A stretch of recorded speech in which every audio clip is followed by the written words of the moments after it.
Hello everyone, I'm Coral. Welcome back to my channel. Oh my gosh, it is very hot today. Oh my god. It was my daughter's first day of school today, and they're starting a little later, like in the day this year, which is kind of weird. They're starting like 40 minutes later, so it's almost 9 o'clock when school starts, which is crazy. And also that means that it's hot. It's hot as fuck. It was 90 degrees and I had to walk like 3 blocks to her school to walk her up to the gate today because, normally I do just the drive-through, but it's her first day. It was just terrible. It was terrible. It's supposed to be like 108 today. I can't fucking believe it. So, yeah, I'm here with a tag. The creator says that they created it for the summer, so I think that is appropriate. This was created by a blog called The Perpetual Page Turner. I'll leave a link to their blog post down below. And otherwise, this is, oh my god, called the A to Z book tag. I didn't even say that. My apologies. That's what it is. A to Z. 26 questions. Are there 26 letters in the alphabet? I think so. First prompt is a author you've read the most books from. I thought I was gonna have to say Sarah J. Maas for this, and I was about to be a tiny bit embarrassed, but actually it's Stephen King when I thought about it for longer than a few seconds. So I don't know. I didn't count exactly how many of his books I've read. I stopped at like 16 because then I knew for sure I'd read more of his than Sarah J. Maas. But I've read quite a few. I haven't read them all, but someday I'll get there. Next prompt, B for best sequel ever. Another Stephen King book. There were a couple that I wanted to choose from, but I think thinking about this, it's definitely The Drawing of the Three, which is the second book in the Dark Tower series. Still have not finished the Dark Tower yet, but I think I like the sequel partly so much because partly because I really don't like The Gunslinger, and it doesn't matter how old I am when I read it, or like how many times I've read it, or whether it's audio or if it's like a full-ass novel, I just can't like it. So it's such a breath of fresh air when I finish The Gunslinger, and I know that next up is Drawing of the Three, which is just a really great book. C is for currently reading. That would be American Psycho by Bret Easton Ellis. I just started this like last night, so I'm only about 20 pages into it. I like it so far. It's a lot like the movie where there's a lot of like ranting, and Patrick Bateman just is obsessed with material things. So like everyone's introduced with like what they're wearing and where it comes from, what brand it is, kind of a thing. So that is interesting, but I'm wondering, when I'm 300 pages into this, like, am I gonna want to scream? I don't know. We'll see. D is for drink of choice while reading. I don't know. I drink a lot of things when I'm reading. Probably most likely it's water, but also I like tea, I like coffee, I like, I don't know, like sparkling water. I have a tea from Dutch Bros right now that I've been drinking. E is for e-reader or physical book. I do both. I think I prefer a physical book, but my e-reader is definitely helpful for things like ARCs, for things like going on a trip and not having to bring 7 physical books with me because I always overpack books. It's nice for reading at night. I really love, because Zach, he just conks the fuck out when we get in bed, but I feel bad sometimes having like my bedside lamp on because it is like a little bright. So it's nice having just my Kindle to be able to, it has a light, but it's not like a lamp is, so I don't know. It depends. F is for fictional character who you would have dated in high school. I had a really hard time with this one just because I don't read a lot of books where or I haven't recently, I guess, where there are like high school characters.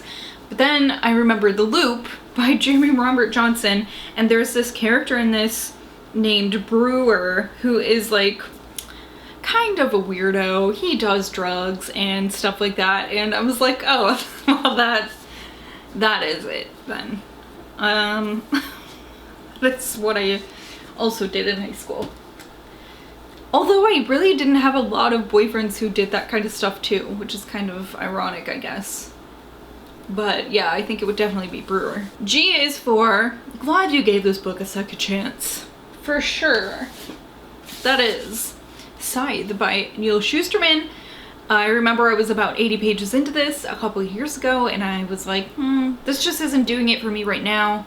And I thought about, you know, giving it up to my local used bookstore because I was like, am I ever gonna get back to this? But I decided to a few years ago, and I'm so glad that I did because I ended up really liking this book and I really loved the sequel. H is for Hidden Gem Book. This one is hard because this depends on who you are and who you hang out with and who you're talking to this about. For example, the book I picked, Bully by Jim, I never know what his fucking last name is, Jim Shoots. Have you read this? I don't know. Do you read true crime?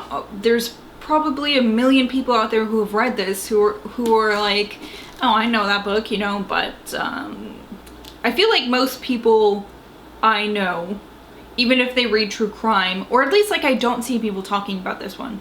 So this is, oh my god, one of the most wild, terrible crimes I've heard of. There's these friends, they live in, I think Florida, yeah, Fort Lauderdale. So there's these friends, Bobby and Marty, and Bobby's kind of a bully, and eventually Marty and some of their friends kill Bobby, and you know, their defense is that he was just such a bully, but what is that true? I think he was a bully, but that doesn't necessarily mean that you need to kill them, you know. So it's just a really crazy story. These kids were out of control and they ended up murdering somebody. So yeah, I don't know. Really, there's just some really weird stuff going on in this story. Oh my gosh, so strange.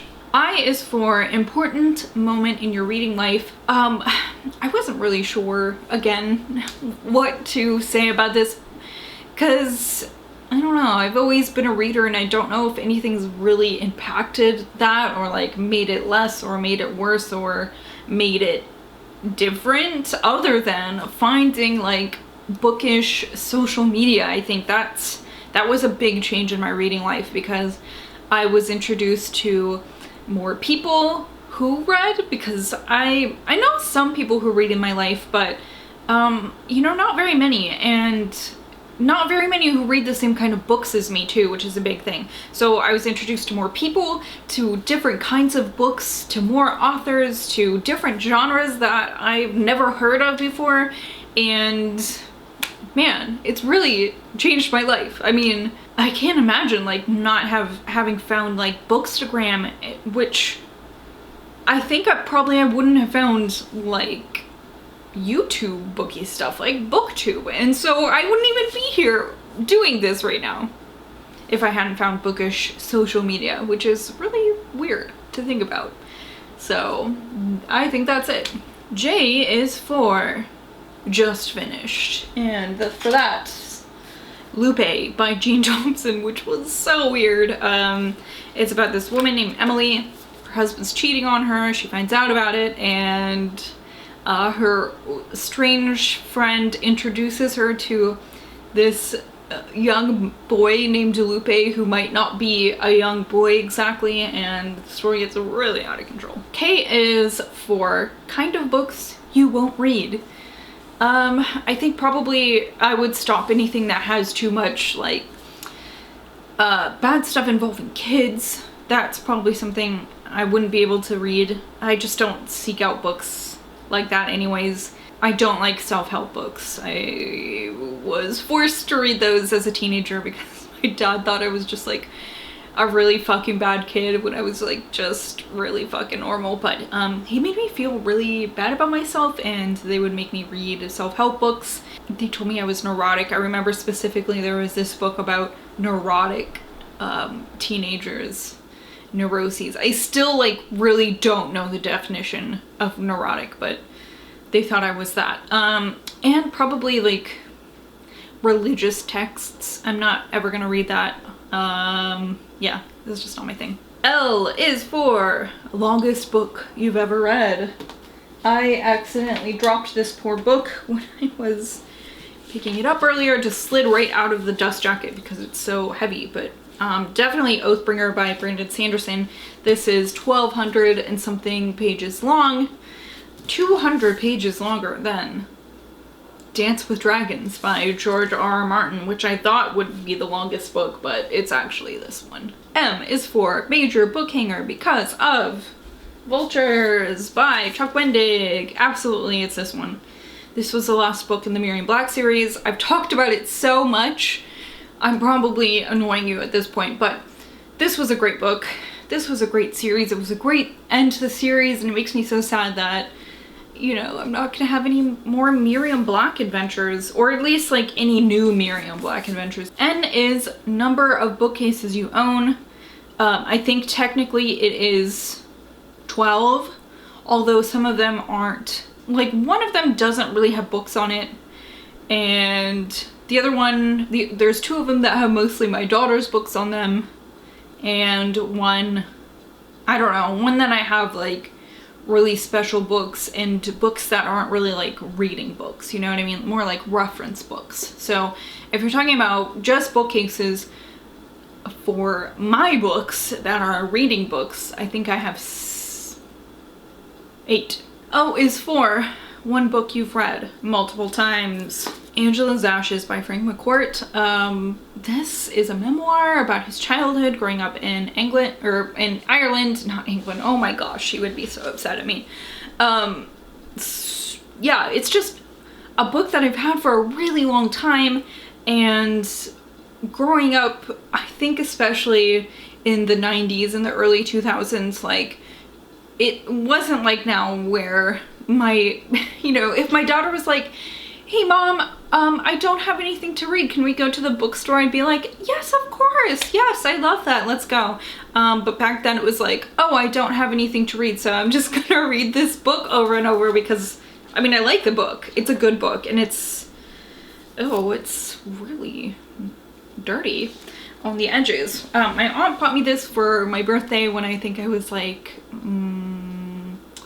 11 probably, and yeah, I've just read this so many times. I love this book. P is for preferred place to read. On my bed, in the living room, on the couch, in my little filming spot, on my chair in there, at the kitchen table sometimes. I'll just fucking read wherever. In the car. I read in the car a lot. A quote that inspires you / give you all the feels from a book. I don't know. I actually do know exactly what quote I'm gonna use, but I have to remember where my journal is that I wrote it down in. I took a picture of it because I thought that it was so funny and I was gonna write it down later. This is from The Raptor and the Wren by Chuck Wendig, which is the 5th Miriam Black book. Quote, Grosky, Miriam says, this is my mother's brother, my dear Uncle Jack. And this is the poop he pooped out this morning, a poop he has hired as his legal representation on this earth, a lawyer, here she does dramatic air quotes, whose last name, I kid you not, is Diamond. This is the poop he pooped out this morning, a poop he hired to be his lawyer. I love, oh my god, Miriam Black is just so fucking quotable. So, yes, inspiring. Every morning I look at myself in the mirror and I say that to myself so I can get ready for my day and be motivated to be the best poop I can be. And yeah, it's just a great quote. R is for reading regret. I don't think I have one of those. I'm happy with where I am as a reader. I'm happy with the books that I've read. You know, I'm happy to put a book down if I am not enjoying it, and I think that's all that matters, right? S is a series you've started and need to finish. Let's see. There is the Side series by Neil Shusterman that I'm working on. I'm working on the Raven Boys, the Raven Cycle by Maggie Stiefvater, and I'm planning on finishing up the, I think it's the First Law trilogy by Joe Abercrombie. I can't remember what the series is called, but the first book is The Blade Itself. The second one that I need to read is Before They Are Hanged, and I'm thinking about doing that next month. T is for 3 of your all-time favorite books. So I'm thinking of books that I've read more than once, they've withstood the test of time, and I still love them. So first, World War Z by Max Brooks. Then, Battle Royale by Kushun Takami. The Girl Who Loved Tom Gordon by Stephen King. U is for Unapologetic Fangirl 4. Oh, yeah. Duh. Miriam Black. V, very excited for this release. Oh my gosh, there's too many to even talk about. I'm really looking forward to the second book in the Wanderers series by Chuck Wendig. I'm looking forward to How to Sell a Haunted House by Grady Hendrix. I'm looking forward to Don't Fear the Reaper by Stephen Graham Jones, which is the second book in his Chainsaw series. And yeah, I mean, there's horror. Has been the year for horror, and I think next year will be as well, because there are a couple books that got pushed back, and I think it's just been a really great couple years for horror. W is Worst Bookish Habits. Oh, I definitely, okay, well, the first thing is, if I don't know how to pronounce something, I can't, like, make my brain let go of it, and I have to, like, listen to the pronunciation until I get it right. Mostly this happens to names, or like when I was reading Manual for Survival, which took place in Ukraine, right? That was really hard because there were lots of words where it was like both sciencey words and also names of places and names of people, and it's like I just want to know what it is, or I freak out. I don't freak out, but like my brain will not fucking let it go. Also, sometimes words like, oh god, am I even gonna be able to say it right? There's this word in Black Mouth by Ron Amalfi. What was it? Prestidigitator.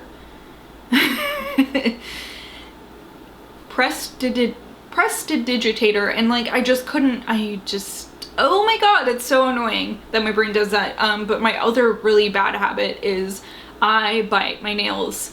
I bite my nails, and like reading is the trigger for that. I don't know why. Reading and sometimes watching TV or movies, like anything where my hands aren't occupied, I think is what it is. Oh my god, and it's just a habit I've had for as long as I can remember, and I hate it, and I try so hard not to do it, but it like, as soon as I have a book open, it's like nail in mouth, and I wish I didn't do that. So you can kind of tell sometimes, like, if I've been reading a lot, probably my nails are gone. I try to just like cut them, but like I like having some nail, you know what I mean? So I do try to grow them out, it just doesn't always happen. I hate it. I hate that stupid dumb habit. It's the worst. X is for X marks the spot. Start at the top left of your bookshelf and pick the 27th book. This is also a Stephen King. My god, it is 4:00 p.m. Y is your latest book purchase. This is one I've been dying to read. This is Cherish Farah by Bethany C. Morrow, and it's about these two teen girls who have a relationship where one definitely manipulates the other one, and it seems like it gets a little bit sinister. I'm very excited. All right, last one. Z is for Z Snatcher, a book that kept you up way too late. Lately I've been reading a lot at night, so that could be any of the books that I've read lately, but specifically Suburban Hell by Maureen Kilmer, which is a arc that I had. This one also comes out in September, so it was really good, and the chapters are short, so it was like, you know, like 4 or 5 pages into a chapter, 5, 6, 7, 8, maybe 10, maybe, I feel like at the most, and then it's a new chapter. I'm like, well, it's just like a couple more pages, right? And then all of a sudden it's like 1 in the morning and I need to go to sleep. So yeah, that one definitely kept me up. There we go. That is the A to C book tag. Make sure to check out the original creator of this. I don't know what else. Let me know if you've done this tag. I feel like it's been around for a while, so possibly you have, but possibly you haven't. I don't know. Yeah, so thank you again. I hope you have a really great day today. I will see you later. Goodbye.